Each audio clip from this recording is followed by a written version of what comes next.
સારું પેમેન્ટ કર્યું પણ આખું ગયું અને નો ગયું તો હાવ નો ગયું. એવું કેમ નહીં થતું હોય કે 5 રૂપિયા નાખ્યા અને અડધું પેમેન્ટ જાય અડધું રહી જાય? એવું ન થાય મિત્રો, કારણ કે આ તો છે ટ્રાન્ઝેક્શન કંટ્રોલ. એટલે કે તમારું જે ટ્રાન્ઝેક્શન થાય છે એને કંટ્રોલ કરવાનું કામ કરે છે.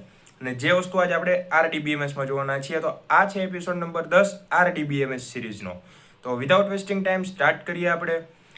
ઇન્ટ્રોડક્શન ટુ ટ્રાન્ઝેક્શન પ્રોસેસિંગ, એટલે કે ટ્રાન્ઝેક્શન કઈ રીતે પ્રોસેસ થાય, એ કઈ રીતે કંટ્રોલ થાય. ટ્રાન્ઝેક્શન એ ડેટાબેઝ પર કરવામાં આવતી ઓપરેશન્સ અને લોજિક યુનિટ છે જે કમ્પ્લીટ રીતે એક્ઝિક્યુટ થાય અથવા કમ્પ્લીટલી કેન્સલ થાય.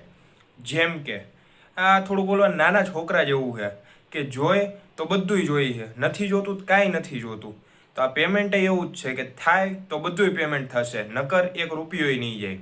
આપણે અત્યારે જે Paytm, Google pay, phone pay વાપરીએ એમાં તમે લાઈવ જોયું હશે, કોકને પૈસા તમે ટ્રાન્સફર કરતા હોય તો જો ખોટો પિન નાખો તો કાંઈ એક રૂપિયોય નહીં જાય. એવું જ નહીં થાય કે અડધો પિન સાચો અને અડધો ખોટો તો અડધા રૂપિયા જાય. જાહે તો બધાય જાય, નહીં જાય તો એકેય નહીં જાય. અને એ ટ્રાન્ઝેક્શન કંટ્રોલ આપણે ડીબીએમએસમાં આવે છે, એટલે કે આરડીબીએમએસમાં. મલ્ટિપલ એસક્યુએલ સ્ટેટમેન્ટનો ગ્રુપ હોઈ શકે, એટલે કે એક ટેબલ છે કે જેની અંદર બધા સ્ટેટમેન્ટ પ્રિન્ટ કરાવ્યા છે. તો એ સ્ટેટમેન્ટ કાં તો બધા સર્વર ઉપર અપલોડ થશે, કાં તો એકય નહીં થાય. એટલે કે 10 સ્ટેટમેન્ટમાંથી 10 સર્વરે જાય અથવા એકય નહીં જાય, બધા પડ્યા રહે. ડેટા કન્સિસ્ટન્સી મેન્ટેન કરે છે. કન્સિસ્ટન્સી એટલે કે જાવું તો હારે જવું, નકર હાવ ન જવું. એક કરીને જાય તો હવે જે એની પ્રોસેસ થતી હોય એ વિખાઈ જાય. કે બધા એક સાથે પ્રોસેસ વહી ગઈ તો લાઇન ટુ લાઇન બધી પ્રોસેસ પતાવીને એની એન્ટ્રી પાડી દે. પણ એક કરીને પ્રોસેસ જાય તો ટાઈમે વેસ્ટ થાય, એનર્જી વેસ્ટ થાય. બેન્કિંગ, એટીએમ, ઓનલાઈન પેમેન્ટમાં ઉપયોગ થાય છે. હવે જેમ મેં હમણાં કીધું Google pay, phone pay, Paytm, તો એમાં જ આ ટ્રાન્ઝેક્શન પ્રોસેસિંગ ઉપયોગમાં થાય છે. પણ કઈ રીતે થાય છે એ આપણે હવે જાણવાના છીએ. આઈધર ફૂલ્લી કમ્પ્લીટ અથવા રોલ બેક થાય છે. ફૂલ્લી કમ્પ્લીટ એટલે કે પેમેન્ટ વયું જાય, અને રોલ બેક તો આપણે પ્રીવિયસ એપિસોડ્સમાં જોયું જ હતું. રોલ બેક એટલે શું? કે જે પ્રોસેસ થઈ ગઈ છે એને પાછી જેવી હતી એવી ને એવી કરી દો, એટલે રોલ બેક. તો પેમેન્ટ થશે તો આખું થશે, અને જો પિન ખોટો નાખ્યો ને પેમેન્ટ નહીં થાય તો પાછા એ જ પેજ ઉપર આવી જશું જ્યાં આપણે હતા. ઓકે, એક્ઝામ્પલ એવું છે કે બેંક ટ્રાન્સફર છે, આપણે બેંક ટ્રાન્સફર કરીએ, અમાઉન્ટ ડેબિટ થાય આપણા અકાઉન્ટમાંથી, અને જેને મોકલું એનામાં ક્રેડિટ થાય. તો થયું બે એક જ ટાઈમે, અલગ અલગ તો નથી થયું. મેં અહીંથી પૈસા દોસ્તારને મોકલા તો મારામાંથી ડેબિટ થયા, પણ એના પૈસા આવ્યા તો એનામાં ક્રેડિટ થયા. તો બે વસ્તુ એક જ આરે થઈ, અહીંથી ડેબિટ થયું, અહીંથી ક્રેડિટ થયું. ખબર પડી? બંને સક્સેસ થવું જરૂરી છે. કે મારા ખાતામાંથી પૈસા કપાણા હોય તો એના ખાતામાં પહોંચ્યા હોવા જોઈએ, મતલબ પહોંચી જ જવા જોઈએ. અને જો એના ખાતામાં પહોંચી ગયા ને મારામાં નથી કપાણા તો એ અધૂરી પ્રોસેસ અથવા એરર હોય. કેમ કે એવું થાય નહીં, પણ ક્યારેક આવું થાય તો એ બગ હોઈ શકે. એટલે બહુ ખુશ ન થવું, 24 કલાક પછી કપાઈ જ જાય એકાઉન્ટમાંથી. હવે જોઈએ પ્રોપર્ટીઝ ઓફ ટ્રાન્ઝેક્શન કંટ્રોલ. એટલે કે આ મોસ્ટ આઈએમપી પ્રોપર્ટીઝ છે. તમારી એક્ઝામમાં આવશે કે ગમે એની આરડીબીએમએસમાં આ ટોપિક હશે ટ્રાન્ઝેક્શન પ્રોસેસિંગનો, તો પહેલો આ ક્વેશ્ચન તમને પૂછશે. આ છે એસિડ પ્રોપર્ટી. હવે એસિડ એટલે ઓલું બાથરૂમમાં છાંટો એ એસિડ નહીં, આ બીજું એસિડ છે. તો જોઈએ, એસિડ પ્રોપર્ટીઝ ટ્રાન્ઝેક્શનને રિલાયબલ અને સિક્યોર બનાવે છે. તો કઈ રીતે એ સિક્યોર બનાવે? તો એસિડ છે એ એક ટૂંકું રૂપ છે. આપણે કેમ કહીએ કે આનું એક શોર્ટકટ બનાવ્યું ને એના અલગ અલગ નામ છે, પોઈન્ટ બહુ બધા હોય ને એનું શોર્ટકટ બનાવીએ, તો એસિડ એ એક શોર્ટકટ છે. જોઈએ, એસિડમાં એ એટલે ઓટોમેસિટી. ઓટોમેસિટી એટલે શું હોય? તો ઓલ ઓર નથિંગ પ્રિન્સિપલ, કે જવું હોય તો બધુંય પેમેન્ટ જાય અને નહીં જવું હોય તો એકય નહીં જાય. એવું નહીં કે અડધું પેમેન્ટ જાય અડધું નહીં જાય, કાં તો 5% જાય ને 95% ન જાય. જવું હોય તો બધુંય પેમેન્ટ જશે, નહીં જવું હોય તો એક રૂપિયોય નહીં જાય. એને કહેવાય ઓટોમેસિટી. હવે છે કન્સિસ્ટન્સી, કે ડેટાબેઝ વેલિડ સ્ટેટમાં રહે, અથવા તો એમ શો કરે કે પેમેન્ટ કમ્પ્લીટેડ અથવા તો પેમેન્ટ પેન્ડિંગ. બેમાંથી ગમે એક સ્ટેટમાં, એટલે કે એક જગ્યાએ રહેશે. હવે સમજો કે અહીંયા છે પેમેન્ટ પેન્ડિંગ, અહીંયા છે પેમેન્ટ કમ્પ્લીટ.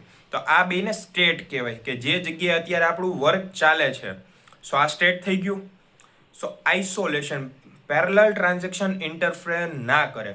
એટલે કે સમજો કે એક પેમેન્ટ તમે ગૂગલ પેમાંથી 5,000નું કર્યું અને પેટીએમમાંથી 10,000નું કર્યું.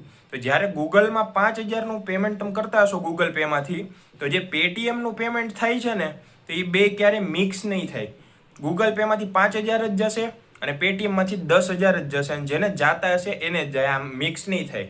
ઓલો હું અક્ષય કુમાર આવે ને આમ કરે, એવું નહીં થાય. જેને જાતા હશે એને જાહે. એટલે આઇસોલેશન કે બેયનું વર્ક અલગ પડી જાય અહીંથી. કામ પેમેન્ટનું જ છે, એક છે પેમેન્ટ જ, પણ આ બે ભાગ પડી જાય. આ બાજુ ગૂગલ પે અને આ બાજુ પેટીએમ. ખબર પડી ગઈ? ડ્યુરેબિલિટી, કમિટ પછી ડેટા પરમાનન્ટલી સ્ટોર થાય. એટલે કે અત્યારે મેં કોકને પેમેન્ટ કરી દીધું. હવે પેમેન્ટ કર્યા પછી પેમેન્ટનું એમ ન દર્શાવી શકાય કે પેમેન્ટ પેન્ડિંગ છે. મારે પેમેન્ટ કમ્પ્લીટ જ દર્શાવવું પડે. પેમેન્ટ કમ્પ્લીટ ન હોય અને પેન્ડિંગ હોય તો હું કમ્પ્લીટ ન દર્શાવી શકું. ઓકે, સો આ હતી એસિડ પ્રોપર્ટી. એક્ઝામમાં આવશે ને આવશે. નોટ કરી લેજો. આ ટોપિકમાં તમને અલગ રીતે પૂછે, ઇનડાયરેક્ટલી પૂછે, પણ એસિડ પ્રોપર્ટી હશે જ. બધી કોમન એક્ઝામમાં હોય જ છે. સો હવે જોઈએ ટ્રાન્ઝેક્શન. આપને ખબર પડી ગઈ ટ્રાન્ઝેક્શન કોને કહેવાય. પણ ટ્રાન્ઝેક્શન ફેલિયર એટલે કે આ કઈ રીતે ફેલ થઈ શકે, કે કઈ કઈ એવી સિચ્યુએશન આવે કે ત્યાં ટ્રાન્ઝેક્શન ફેલ થશે, તો એ જોઈએ. સો ટ્રાન્ઝેક્શન ફેલિયર એ એવી સિચ્યુએશન છે જેમાં ટ્રાન્ઝેક્શન સક્સેસફુલી કમ્પ્લીટ ના થાય, એટલે કે ટ્રાન્ઝેક્શન જ ન થાય. લોજિકલ ફેલિયર, ઇનકરેક્ટ ઇનપુટ અથવા રૂલ વાયોલેશન. એટલે કે અહીંયા શું કીધું છે? ઇનકરેક્ટ ઇનપુટ એટલે કે આપણે જે પાસવર્ડ નાખીએ ને એ કે પાસવર્ડ ખોટો નાખો તોય પેમેન્ટ ન થાય. સિસ્ટમ ફેલિયર, પાવર ફેલિયર અથવા ક્રેશ. હવે સમજો કે તમે પેમેન્ટ કરતા હતા અને તમારા મોબાઈલની બેટરી ડાઉન થઈ ગઈ, મોબાઈલ થઈ ગયો બંધ, તો ટ્રાન્ઝેક્શન થતું તો એ ફેલ થઈ ગયું. હજી તમે પાસવર્ડ નાખતા ત્યાં ફોન સ્વિચ ઓફ થઈ ગયો, તો હવે ટ્રાન્ઝેક્શન ન થાય. અથવા પીસીમાંથી કરતા હતા તો પાવર વયો ગયો રૂમનો, તો એમાંય ટ્રાન્ઝેક્શન ન થાય. હાર્ડવેર ફેલિયર, હવે તમારા કમ્પ્યુટર હોય કે લેપટોપ હોય, હવે તમે ટ્રાન્ઝેક્શન અત્યારે કરો જ છો અને કમ્પ્યુટરમાં કંઈક ખરાબી આવી ગઈ, તો આખું કમ્પ્યુટર તમારું બંધ થઈ ગયું વાપરવાનું. તો ક્રેશ નથી થયું, પણ મતલબ આમ પાવર નથી ગયો, પણ કમ્પ્યુટર છે હાવ બંધ જ થઈ ગયું, અંદરથી જ બંધ થઈ ગયું. પાવરનો ઇસ્યુ નહોતો, પણ અંદરના એના જે પાર્ટ્સ હોય ને એનો ઇસ્યુ હતો, તો એમાંથી ટ્રાન્ઝેક્શન ફેલ થઈ ગયું. અને લાસ્ટ છે deadlock situation, true transaction waiting on each other. Deadlock એક મસ્ત ટોપિક છે. ઓપરેટિંગ સિસ્ટમ નામનો જે સબ્જેક્ટ હોય એમાં આવે છે, પણ હું તમને આ સૌ બેઝિકલી અત્યારે સમજાવું છું, જોઈ લ્યો. હાલો, હવે હું એમ કહું તમને કે અહીંયા આધાર કાર્ડ કઢાવવા ગયા તમે, આધાર કાર્ડ, ઓકે. સો અહીંયા આધાર કાર્ડ કઢાવવા ગયા. આધાર કાર્ડ કઢાવવા તો શું જોઈએ તમારે? તો તમારે જોઈએ અહીંયા મોબાઈલ નંબર. શું જોઈએ?